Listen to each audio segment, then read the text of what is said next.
There's so many angels on the south side.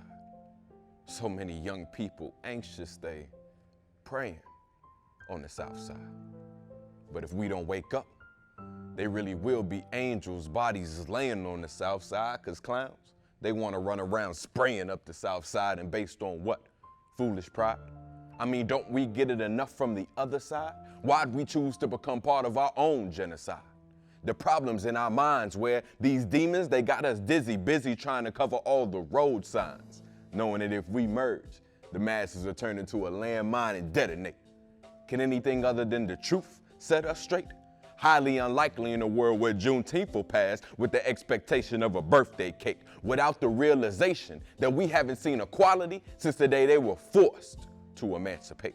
I mean, just 50 years ago, they'd kill a man who chose to demonstrate just in hopes that no one else would have the courage to step up and orchestrate.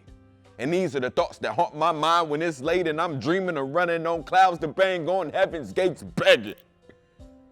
Lord, please, please, save and feed us. Oh, and if it's not too much to ask, can you bring forth some legitimate leaders? Because anybody can stand up and be a preacher, but you gotta sit and learn to be a teacher. But don't worry. I was once shamed for being a college dropout, so you don't ever gotta call me professor. And I'm a product of my generation who understands how they oppressed us, then chose to neglect us in order to misrepresent us, leaving us psychologically chained up like Rosa when she got dragged off that bus. Oh, shucks.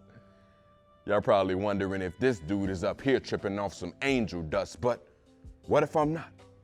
Then it really doesn't matter whether my IQ is down or up, because if I really do find the tree of life, they'll make sure I get my melon bust, but trust, it still wouldn't be enough. And oh, you ask how come? Because as chosen people, we not focused on the evils. We too busy talking to the higher ups, and they're convincing us that there's nothing that could stop us from being able to do it.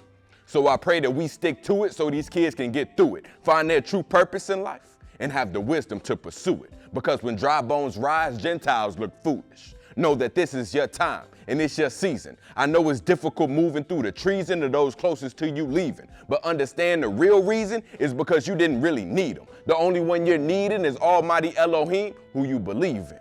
And know that that thing that you've been struggling with, praying for, and desperately seeking is right there in front of you, if you just trust yourself enough to reach out and receive it.